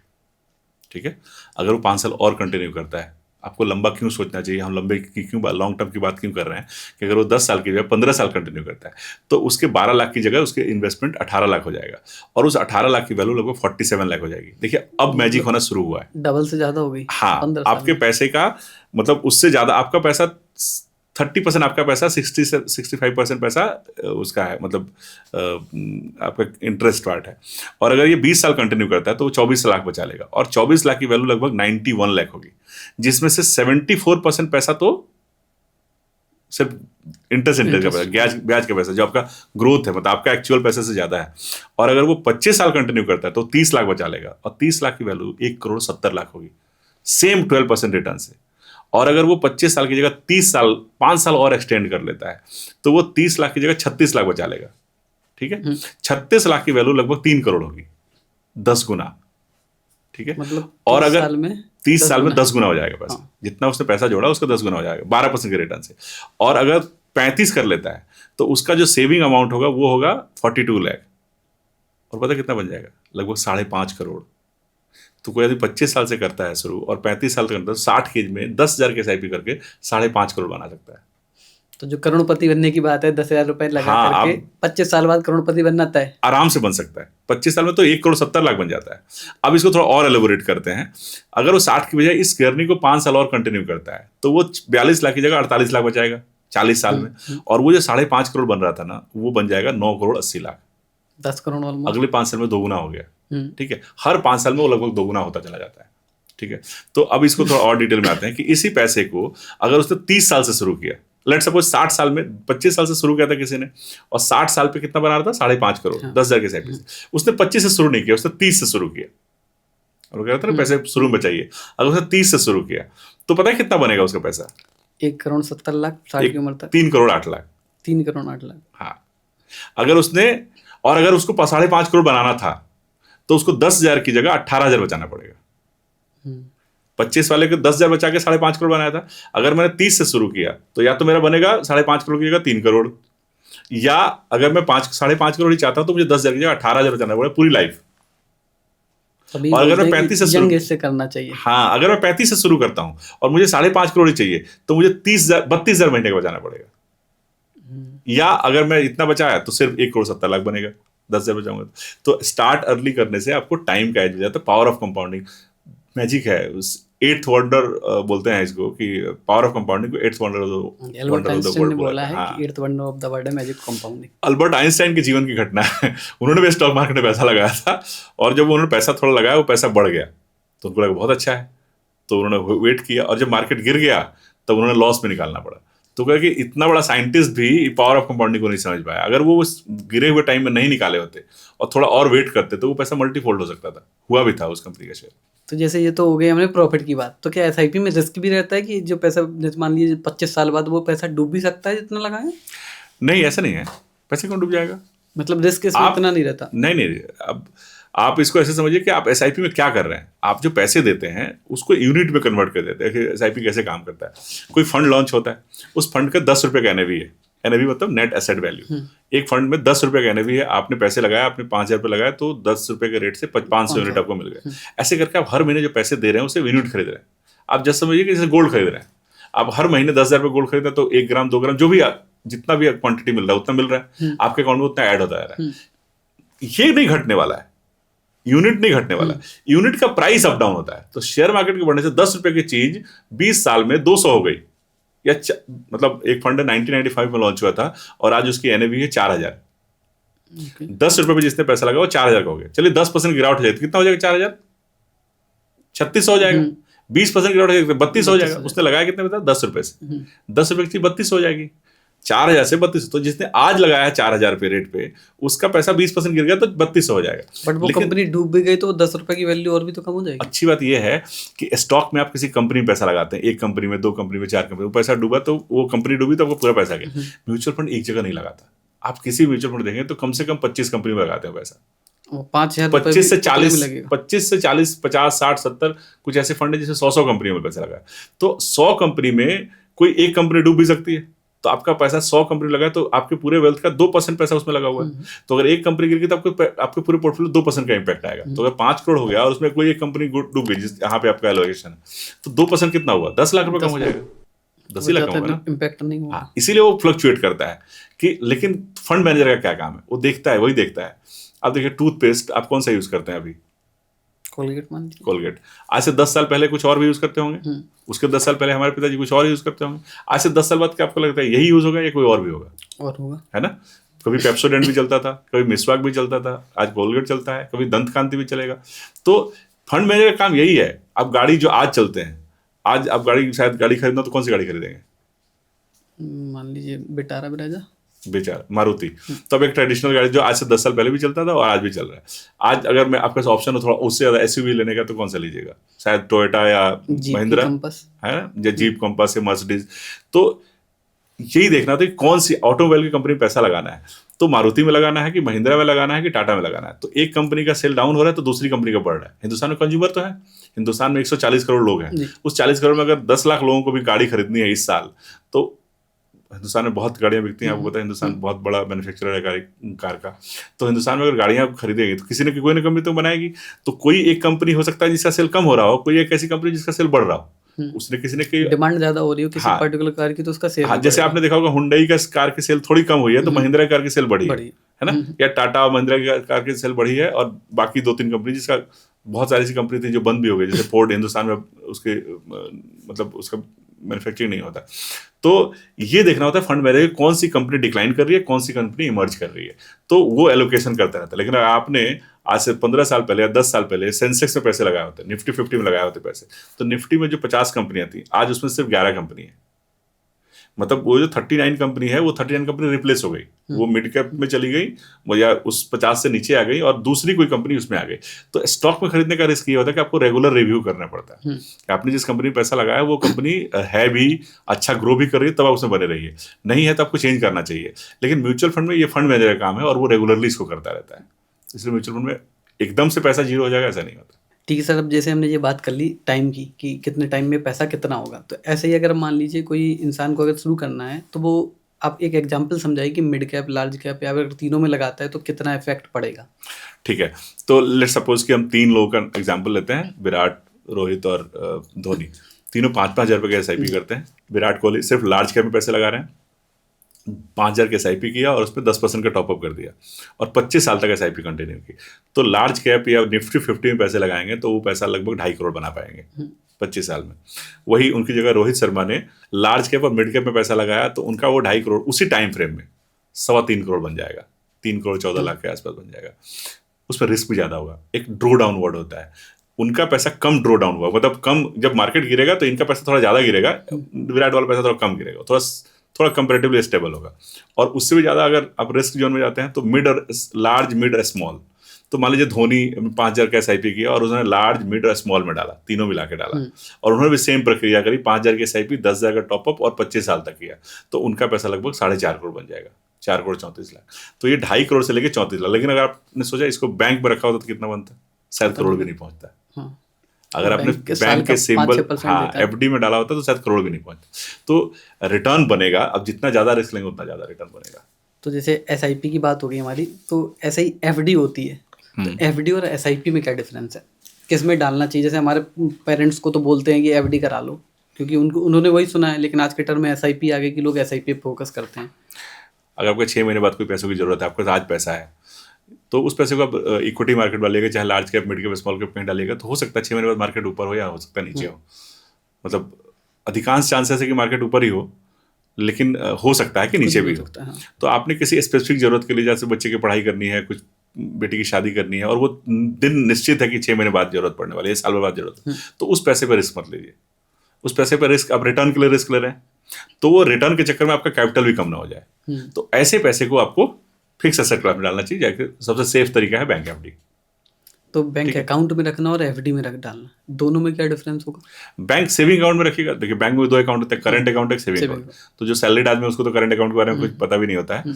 बिजनेस क्लास के लिए करंट अकाउंट होता है और नॉर्मल आदमी के लिए सेविंग अकाउंट होता है। करंट अकाउंट में तो 0% इंटरेस्ट मिलता है, सेविंग अकाउंट में आपके पैसे पर 2.5 या 3% का इंटरेस्ट मिलता है। लेकिन उसी पैसे को, क्योंकि बैंक को ये पता है कि आदमी कभी पैसा निकाल सकता है, सेविंग अकाउंट में तो बंधन तो नहीं है, आप जब चाहे पैसा डाल सकते हैं, जब चाहे निकाल सकते हैं, इसलिए उसमें रेट ऑफ इंटरेस्ट कम होता है। लेकिन जैसे ही आपने बैंक को जाकर बोल दिया कि मैं 3 महीने, 6 महीने, साल भर, 2 साल के लिए पैसे नहीं निकालूंगा, इसका मतलब उतने दिन की मैंने एफडी कर दी, फिक्स डिपॉजिट कर दिया, ये डिपॉजिट फिक्स है कि इतने दिन तक मैं नहीं निकालूंगा, तो रेट ऑफ इंटरेस्ट बढ़ जाता है। अगर आप 3 महीने कर देंगे तो शायद 4% मिल जाए, अगर आप साल भर के लिए करते हैं तो शायद 6% मिल जाए, अगर आप 5 साल के लिए करते हैं तो 6.5% मिल जाए। तो इंटरेस्ट रेट तय होता है आपके ड्यूरेशन ऑफ कितने दिन के लिए आप बैंक को पैसा दे रहे हैं। तो अगर आपको शॉर्ट टर्म के लिए पैसा रखना है, लोग लॉन्ग टर्म के लिए पैसा रखते हैं एफडी में, वो मतलब वाइज नहीं, फाइनेंशियली वाइज नहीं। आप पैसा डालते हैं और उसको हर साल रिन्यू करते रहते हैं, तो आपको 1 साल का इंटरेस्ट मिल रहा है और हर साल वो रिन्यू होता जा रहा है, तो आपका पैसा सेफ है, लिक्विड है, जरूरत पड़ने मिल सकता है, लेकिन वो ग्रो नहीं कर रहा है। तो जैसे एफडी तोड़ के मिलते हैं तो इंटरेस्ट रेट कम हो जाता है उसका? बीच में एफडी तोड़ते हैं तो दोनों होता है। आपको इंटरेस्ट रेट, आपने मान लीजिए 1 साल की एफडी करी और 3 महीने बाद जगह तोड़ दिया, तो उस समय जिस समय एफडी करी थी उसमें 3 महीने का क्या रेट था, वो रेट से मिलता है, प्लस वो शायद 1% पेनल्टी भी लगाते हैं। तो आपको शॉर्ट टर्म के लिए पैसा एफडी में करना चाहिए। 3 महीने कर दीजिए और उसको रेकरिंग करते रहिए, 6 महीने कर दीजिए उसको रेकरिंग कर, तो वो एक इमरजेंसी फंड या शॉर्ट टर्म फंड के लिए। जो बड़ा पैसा है या लंबे समय के लिए पैसा, जो आपकी जरूरत 3 साल बाद आने वाले, उस पैसे को आप इक्विटी में डाल सकते हैं, आराम से एसआईपी में डाल सकते हैं। 2 साल 3 साल से ज्यादा के समय को आप एसआईपी में, इक्विटी मार्केट में, म्यूचुअल फंड में डाल सकते हैं। अगर आपको 1 से 3 साल के बीच पैसा डालना है तो उसके लिए भी एक फंड होता है। इक्विटी और डेट, इन दोनों के बीच का भी कुछ प्रोविजन है, उसको मल्टी एसेट फंड बोलते हैं, हाइब्रिड फंड बोलते हैं, बैलेंस एडवांटेज फंड बोलते हैं, जो अलग अलग 3-4 चीजों में पैसे लगाता है। जैसे मल्टी एसेट फंड, वो डेट, इक्विटी और गोल्ड में पैसे लगाता है, ठीक है। हाइब्रिड फंड वो 65% इक्विटी और 35% डेट में पैसे लगाता है। ये क्यों है? ये टैक्सेशन के लिए और उसकी वॉलेटिलिटी को कम करने के लिए। इससे टैक्स भी कम हो जाता है और वॉलेटिलिटी भी कम हो जाती है। तीसरा बैलेंस एडवांटेज फंड, वो भी डेट और इक्विटी के पोर्शन को डायनेमिकली चेंज करते रहता है। जब उसको लगता है मार्केट लुक्रेटिव है, मार्केट ग्रो करेगा, तो इक्विटी में ज़्यादा पैसा डाल देता है। जब उसे लगता है मार्केट पीक हो गया तो वो उसमें से प्रॉफिट बुक करके डेट में चला जाता है। तो इस तरह से भी मतलब मीडियम रिस्क वाले, मॉडरेट रिस्क वाले लोग इसमें डाल सकते हैं। तो 3 तरह का रिस्क प्रोफाइल है। एक लो रिस्क, जो रिस्क नहीं लेना चाहता, उसको बैंक एफडी या आर्बिट्राज। म्यूचुअल फंड में भी एक ऐसा चीज है जो बैंक एफडी की तरह काम करता है, आर्बिट्राज फंड, ठीक है, या डेट फंड या डेट कंजर्वेटिव फंड्स। तो उसमें आप पैसा डालिएगा तो आपको रिटर्न 6-7% है, रिस्क कम है। दूसरा है मॉडरेट रिस्क, जो hybrid fund, balance advantage fund, multi asset fund. और तीसरा इक्विटी फंड। इक्विटी फंड में भी अलग वेरिएंट जो हमने बात करी, large cap, mid cap, small cap, micro cap, sectoral, thematic वगैरह वगैरह।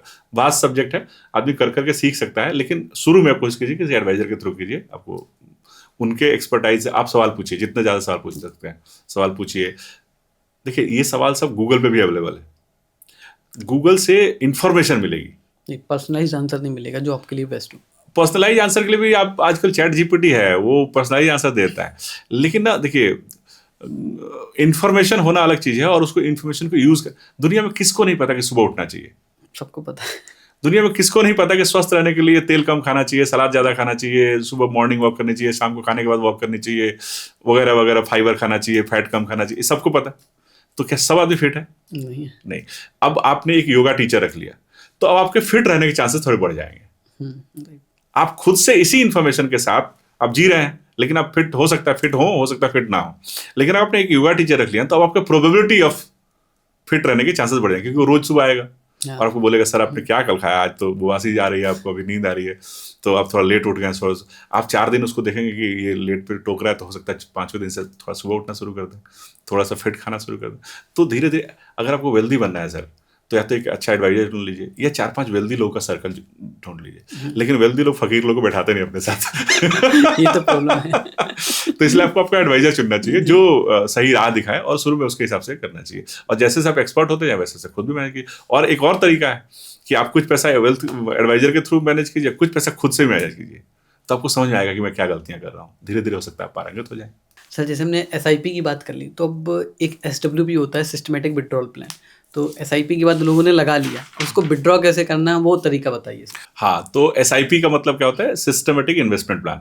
आप जब पैसा लगा रहे हैं तो कुछ खरीद रहे हैं, इन्वेस्ट कर रहे हैं, यूनिट खरीद रहे हैं, तो आप हर महीने मार्केट देखे बिना ऊपर है कि नीचे है, आप हर महीने कुछ कुछ पैसे खरीद रहे हैं, तो उसको बोलते हैं SIP।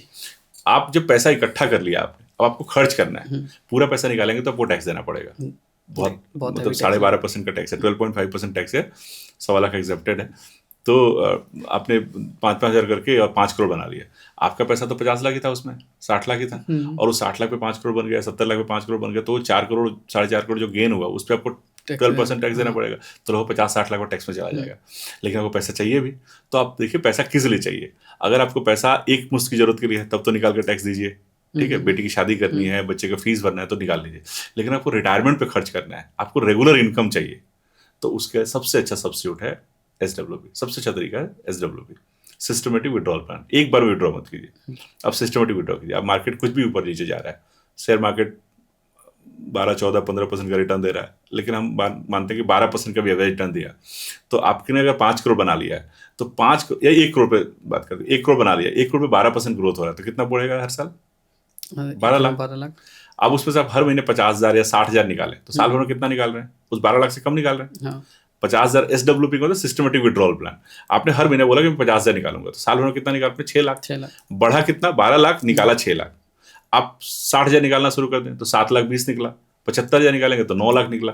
तो आप मतलब आप तय कीजिए कि 6% के आसपास का विड्रॉल एक ठीक ठाक विड्रॉल है एनुअल। तो जितना पैसा बन गया उसका 6% को विड्रॉ कीजिए SWP के रूप में। 7%, 8%, 9% तक कर सकते हैं अगर आपको जरूरत ज्यादा है तो। मतलब जितना कम निकालेंगे आपका वेल्थ बढ़ता रहेगा, जितना ज्यादा निकालेंगे वेल्थ कम बढ़ेगा। अगर 9%, 10%, 11% निकालेंगे, 12% निकालेंगे, तो हो सकता है आपका कैपिटल उसके आसपास या थोड़ा कम हो जाए। तो इतना निकालिए जितना बढ़ने की रफ्तार है। आज इक्विटी मार्केट 12-14% बढ़ रहा है, तो मैं आपको सजेस्ट करूँगा 6-7% निकालिए।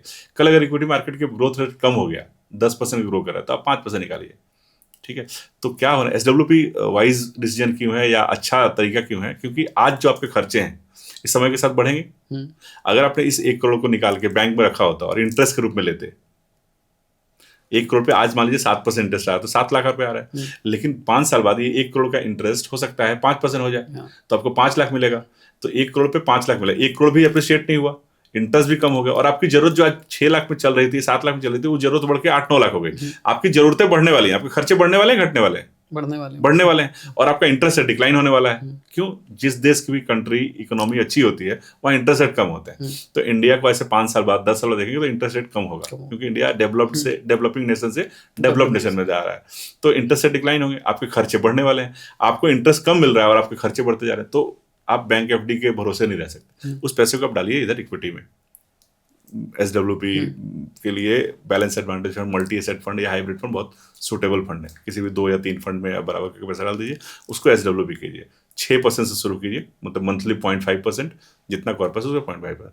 तो मैं आपको एक एग्जांपल देता हूँ। अगर 1 करोड़ रुपया किसी ने डाला और हर महीने 50,000 का SWP कर रहा है, तो 5 साल बाद उस 6 लाख निकालने के बाद भी अब 5 साल बाद उसके पैसे की वैल्यू 1 करोड़ 36 लाख होगी। मतलब 1 करोड़ डाला है, 1 करोड़ 36 लाख हो गया, लेकिन हमने 60 हर साल हर महीने आप 50,000 रुपये निकाल रहे हैं, साल भर में आपने 6 लाख निकाल लिया, तब भी जो, क्योंकि ग्रोथ रेट हमने 12% रखा मतलब लिया हुआ है, तो 12% से ग्रो कर रहे हैं, हम 6% निकाल, तो 6% मेरे कैपिटल में ऐड हो ही रहा है ना। तो 5 साल में जो कंपाउंडिंगली ऐड हो रहा है, राइट, ठीक है। तो 5 साल बाद उसकी वैल्यू 1 करोड़ 36 लाख होगी। और 10 साल बाद अगर ये 50,000 निकालते रहे, हर 50,000 ही निकालते रहे, और 10 साल बाद इसकी वैल्यू लगभग 2 करोड़ 11 लाख हो जाएगी, उस 1 करोड़ की वैल्यू। तो कैपिटल भी अप्रिशिएट हो रहा है, आपको हर महीने इनकम भी आ रही है। और जो सबसे बड़ा कंपोनेंट है टैक्स, वो जो 6 लाख आया ये कहीं और से भी आता तो आपको 20-30% जिस भी स्लैब में आप उस पर टैक्स देना पड़ता। इस 6 लाख पे आपको उतना टैक्स नहीं देना पड़ेगा, क्योंकि इसमें 2 कंपोनेंट है। 6 लाख विड्रॉ हुआ, ये 6 लाख आप ही का पैसा था जो आपने निकाला, कुछ यूनिट बेच के निकाला, सिस्टमेटिक विड्रॉ किया, मतलब कुछ यूनिट सेल हुआ तब आया आपके पास पैसा। तो जितना पैसा आया है उसमें जितना गेन है, 6 लाख आया तो हो सकता है उसमें 1 लाख गेन हो, 2 लाख गेन हो, 3 लाख गेन हो, तो उस 1 लाख 2 लाख 3 लाख पे ही टैक्स देना है आपने। अच्छा। और वो टैक्स कितना है? 12.5%। तो मान लीजिए शुरू के सालों में तो गेन ज्यादा नहीं होगा, कम होगा। तो मान लीजिए लेट सपोज 1 लाख गेन है, तो उस 1 लाख पे आपको 1.25 लाख का एग्जाम्पशन मिलता है, तो आपको कोई टैक्स ही नहीं लगा। दूसरे साल 6 लाख निकाला, उसमें हो सकता है 1.5 लाख का गेन हो, तो 1.5 लाख में 1.25 लाख एग्जम्प्टेड, सिर्फ 25,000 रुपये टैक्सेबल होगा। उस 25,000 पे 12.5% देना, तो कितना टैक्स बना? 3750 रुपये। अगर तीसरे साल आपने 6 लाख निकाला, उसमें शायद 2 लाख गेन हुआ, तो भी 1,25,000 टैक्सेबल है, तो 75,000 रुपये टैक्स देना। तो इसलिए टैक्स इफिशियंट भी है ये। तो SWP अगर 1 करोड़ का कोई डाले, हर 5 साल बाद चेक करे अपना फंड वैल्यू, तो 5वें साल 1,36,00,000 होगा 12% के रेट से, 10वें साल लगभग 2 करोड़ होगा, 15वें साल लगभग 3 करोड़ होगा, 20वें साल लगभग 5 करोड़ हो जाएगा, और 25वें साल लगभग 8-8.5 करोड़ रुपये हो जाएगा। मतलब 1 करोड़ डाल के हर महीने 50,000 लेते रहें, और 25-23 साल अगर जिंदा रह गए तो अपने परिवार को भी 10-15 करोड़ दे के जाएंगे। 30 साल में 14 करोड़ हो जाता है। ये तो बहुत ही बढ़िया प्लान है, क्योंकि अगर हमें इनकम भी मिल रही है और हमारा पैसा भी बढ़ रहा है, क्योंकि अगर हम एक बार में निकाल लेंगे वहाँ SIP से तो पूरा खत्म हो जाएगा, उसका भी हैवी टैक्स भी लग गया और सारा खर्चे भी, हमने पैसा हाथ में रहेगा तो खर्च भी हो जाएगा। बिल्कुल बिल्कुल। और आप अपनी इनकम को बढ़ा सकते हैं। आज 50,000 ले रहे हैं, 2-3 साल बाद उसको बढ़ा लीजिए, या हर साल 5% का टॉपअप, जैसे आप SIP कर रहे थे, स्टेप अप SIP कर रहे थे, ऐसे स्टेप अप SW भी कर लीजिए इन्फ्लेशन के हिसाब से। आज 50,000 ले रहे हैं, 1 साल बाद मैं उसको 55,000 लूंगा, उसके अगले साल में, मतलब बैलेंस में, कि आपके ग्रोथ, आपके कैपिटल का ग्रोथ से 6% आइडियली, मतलब बहुत अच्छा कॉम्बिनेशन है। 6% के हिसाब से निकालते रहे तो बहुत अच्छा कॉर्पस बन जाएगा। ठीक है। तो जैसे आपने अभी बात हुई थी हमारी SIP, हमने काफ़ी बात कर ली। अभी आपने एक बात बोली थी कि पेरेंट्स को जब भी होता है तो जनरली निकाल लेते हैं मैरिज एरेज के लिए। तो क्या मैरिज में इतना हैवी पैसा खर्च करना एक समझदारी है? क्योंकि माँ बाप की सोच होती है कि ज़्यादा से ज़्यादा पैसा लगा दें मैरिज में, शानदार मैरिज होनी चाहिए हमारे बेटे की या बेटी की, दिखावा होना चाहिए प्रॉपर तरीके से। आपको क्या लगता है? मैंने कहा था ना कि अमीर दिखना अमीरी की राह में सबसे बड़ा अरोड़ा है। तो अगर आप अफोर्ड कर सकते हैं कीजिए, लेकिन आप एक आइडियल, एक मिडिल क्लास इंडियन के केस में है कि अब एक आदमी अपनी बेटी की शादी में लगभग 12 साल का पैसा खर्च कर देता है, जी। जो 12 साल में कमाता है।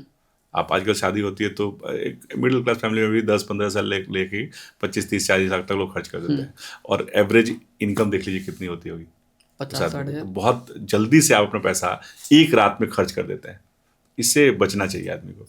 आप सादगी में अगर आप पैसा खर्च करना चाहते हो, उसके बदले में कुछ एसेट खरीद के उसे दे दीजिए, वो उससे ज़्यादा काम आएगा, बजाय कि अपने रिश्तेदारों को खिलाने के। मतलब ये थोड़ा सेंसिटिव सा टॉपिक है, लेकिन मुझे लगता है कि अवॉइड करना चाहिए। आपको कम, अगर आपके पास 1 करोड़ रुपया है तो 20 लाख खर्च करना समझ में आता है। आपका 20 लाख ही है और 25 लाख की शादी कर रहे हैं, 5 लाख कर्ज लेके, तो ये तो निहायत ही मतलब बहुत ही बेवकूफ़ी भरा तरीका है।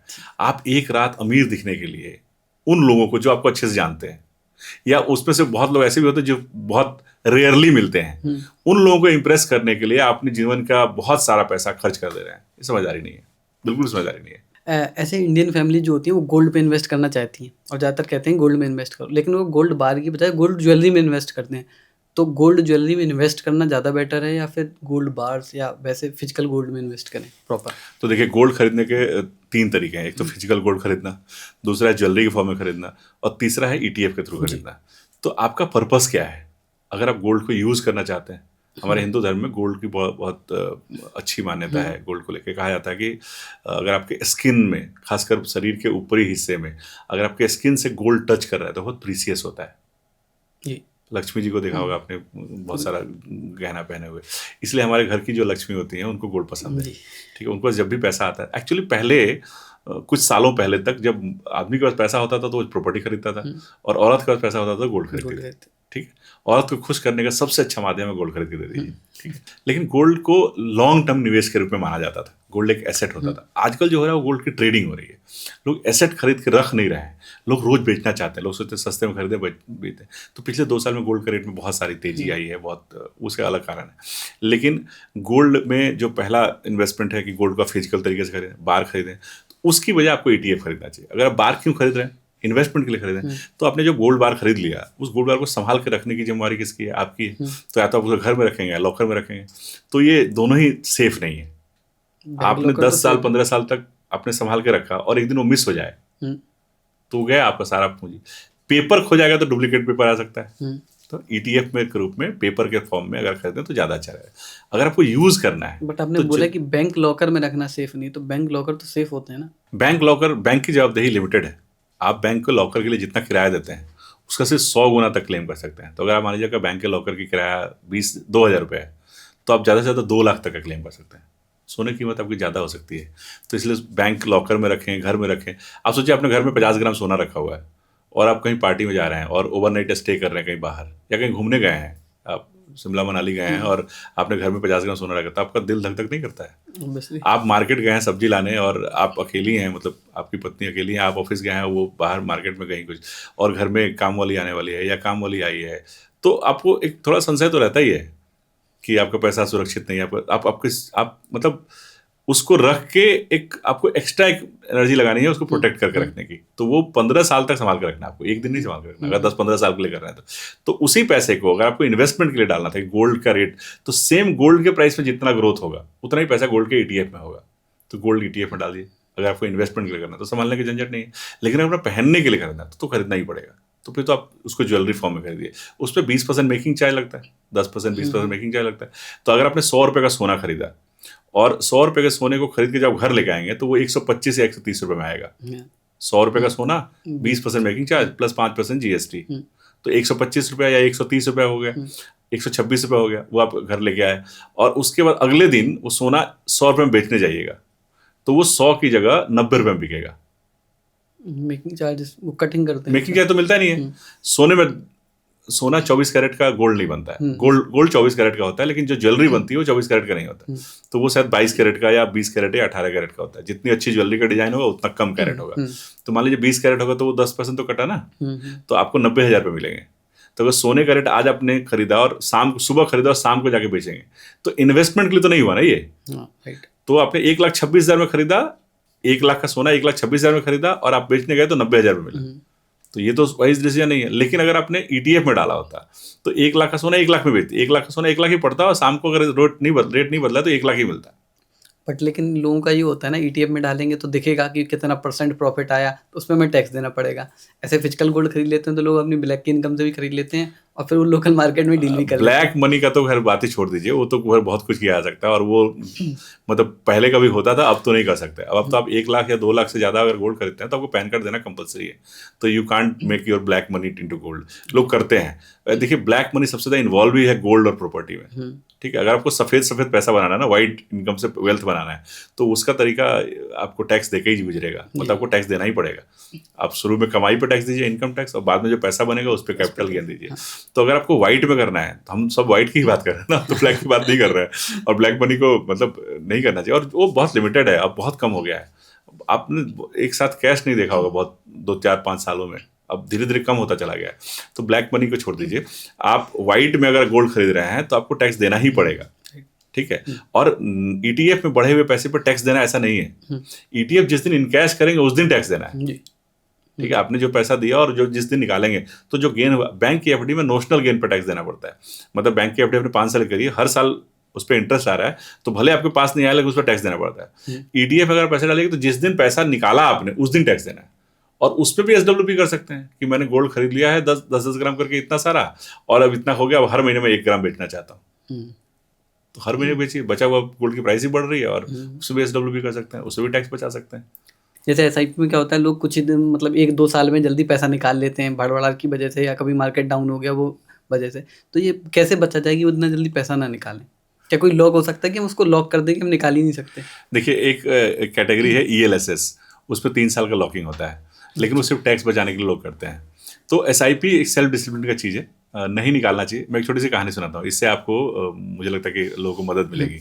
एक जंगल था और जंगल में बहुत सारे बंदर रहते थे, और जंगल के बाद में एक नदी थी और नदी के उस पर एक गांव था।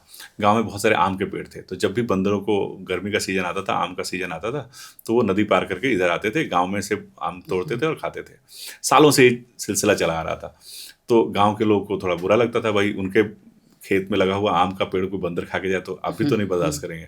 तो गाँव के लोग पहले पत्थर से, ढेले से मारते थे, मिट्टी से, तो डंडे से बंदर को मार पिटा फेंकते थे, फिर भी बंदर खा लेते थे। धीरे धीरे नया जनरेशन आया, अब लोग बंदूक लेके आए, और बंदूक से गोली चलाने लगे, बंदर भागने लगे। तो आज का सीन ये है कि बंदर गए हैं आम खाने और आम खा के पिट पिटा के आए हैं। अब सभा बैठी है बंदरों की, सब बंदर आपस में ये दुखड़ा रो रहे हैं कि यार ये क्या हो रहा है, ये भगवान का बनाया हुआ आम है और हम लोग खा रहे हैं और आदमी क्यों मार रहे हैं। तो उसमें से एक बंदर खड़ा होता है, बोलते देखो उसके खेत में वो आम का पेड़ है इसलिए उसका मालिक हुआ है, तो अगर उसके खेत में जाके हम आम का पेड़ तोड़ेंगे, आम तोड़ेंगे तो मारेगा ही, तो इसमें कोई बुराई नहीं है, तो सालों से होता रहा है। बोला नहीं, एक यंग बंदर खड़ा होता है, बोला ना ये नहीं होने देंगे हम जो सालों से चली आ रही है, हमारे मतलब पूर्वजों ने भी मार पिटाई झेली, हम भी झेल रहे हैं, हमारे बच्चे भी झेलेंगे, तो हमें इसका कुछ परमानेंट सोल्यूशन ढूंढना चाहिए। तो लोग बोलते हैं ठीक है ढूंढो भाई, क्या ढूंढ सकते हो। तो उसमें पढ़ा लिखा बंदर खड़ा होता है, बोला हम अपना आम का पेड़ लगाएंगे, हमारा जंगल हमारा है तो हम अपने जंगल में पेड़ लगाएंगे और हमारा पेड़ होगा। बोला हाँ ये लॉजिक तो सही है। बोला यहाँ आम का पेड़ लगाएंगे तो यहाँ जो फल होगा हमारा होगा, हम खाएंगे, जिंदगी में हम ही खाएंगे, हमारे अगली जनरेशन भी खाएगी। तो आइडिया सबको पसंद आता है। तो बोलते हैं आम का पेड़ लगेगा कैसे। तो बोलता है मैंने पढ़ा है, मैंने सब कुछ सीखा हुआ है और मुझे सब पता है कि आम का पेड़ कैसे लगता है। उपजाऊ जमीन होनी चाहिए, आम का बीज होना चाहिए, उसमें डालना है, उसमें मिट्टी पानी खाद ये सब डालना है, उसकी सेवा करनी है और फिर वो आम का पेड़ बनेगा और वो उससे फल आएंगे। तो सब बोलते गुठली ढूंढ भाई, सब अभी भी खा के फेंकें गुठली, तो सब ने गुठली ढूंढा। बोला सब लोग खड़े हो जाओ, नदी किनारे जो उपजाऊ जमीन है वहाँ पे सब लोग 4-4 फीट के गैप पे खड़े हो जाते हैं। बोले जा चलो अब 1-1 फीट का गड्ढा खोदो, सब 1-1 फीट का गड्ढा खोदते हैं। बोला इसमें सब गुठली डालो, सब गुठली डालते हैं। बोला उसमें मिट्टी डालते हैं, मिट्टी डाल दिया, फिर कहीं देखते हैं खाद गोबर वोबर कहाँ पड़ा हुआ है तो गोबर लेके आते हैं, सब उसमें डालते हैं। फिर उससे पानी छिड़को, नदी में जाते हैं, सब पानी भर के लाते हैं मुँह में और उस पर छिड़कते हैं। तो ये है प्रोसेस, अब आम का पेड़ आएगा और इस पर फल आएगा। तो थोड़ी देर के बाद सब थक जाते हैं, तो कहते हैं अच्छा कल आके देखते हैं। अगले दिन आते हैं तो अगले दिन आम का पेड़ तो आया नहीं है, एक दिन में तो आएगा नहीं। तो कहते हैं यार निराश हो जाते हैं, कह यार ये तो गलत बात है, प्रोसेस तो यही था। तो उसको सब जितने बंदर थे वो सब उस यंग बंदर को बोलते हैं कि देख तूने कुछ तो मिस्टेक करी है, आम का पेड़ तो आया नहीं है, ना आम आया ना आम का पेड़ आया। तो बोले यार प्रोसेस तो यही है। तो कहते कुछ गलती तो नहीं हो रही, एक काम करो खोदो। सब अपने अपने मार्ग पे वापस जाते हैं, सब खोदते हैं, बोल सब गुठली निकालो, बोल निकाल, देख लिया गुठली है ठीक है, बोला हाँ ठीक है, डालो गुठली, गुठली डालते हैं, मिट्टी डालते हैं, पानी डालते हैं, हाँ इसके ऊपर पानी छिड़कना है, खाद डालना है, पानी छिड़कना है। तो ये प्रोसेस दोहराते हैं, कहते हैं अच्छा अब कल आके देखेंगे। रोज सुबह आते हैं, रोज खोदते हैं, रोज देखते हैं, अब बताइए आम का पेड़ आएगा? कभी नहीं आएगा। पेशेंस जो एक जरूरी चीज़ है, जिस चीज़ को जितना समय लगना है वो चीज़ उतने ही समय में होगी। तो पेशेंस रखना होगा, तभी ये SIP बढ़ेगा। SIP एक दिन में नहीं होता। लोग करते हैं, लोग 5 साल पैसे इकट्ठे करते हैं, 1 लाख का 2 लाख बन गया, निकाल लेते हैं, फिर शुरू करते हैं, फिर 1 लाख, अगले 5 साल में 1 लाख जोड़ते हैं, फिर 2 लाख होता है, फिर निकाल लेते हैं, फिर 1 लाख जोड़ते हैं, फिर 5 साल जोड़ते हैं, 2 लाख बनता है, निकाल लेते हैं, फिर 1 लाख जोड़ते हैं 5 साल में और फिर 2 लाख बनता है, निकाल लेते हैं। 20 साल में 1-1 लाख करके 4 लाख लगाते हैं और 8 लाख निकालते हैं। उनको लगता है यही SIP है। अगर उस 1 लाख, पहले 1 लाख को लगा के छोड़ देते 20 साल तक, मतलब अगर 5 साल ही लगाया और 1 लाख इकट्ठा हुआ, उसका 15 साल नहीं भी दिया, तो भी वो 1 लाख जो 2 लाख हुआ था वो अगले 5 साल में 8 लाख हो जाता, 4 लाख हो जाता, उसके अगले 5 साल में वो 8 लाख हो जाता और अगले 20वें साल वो 16 लाख हो जाता। 1 लाख लगा के 16 लाख किया जा सकता है, ये वो चीज़ है।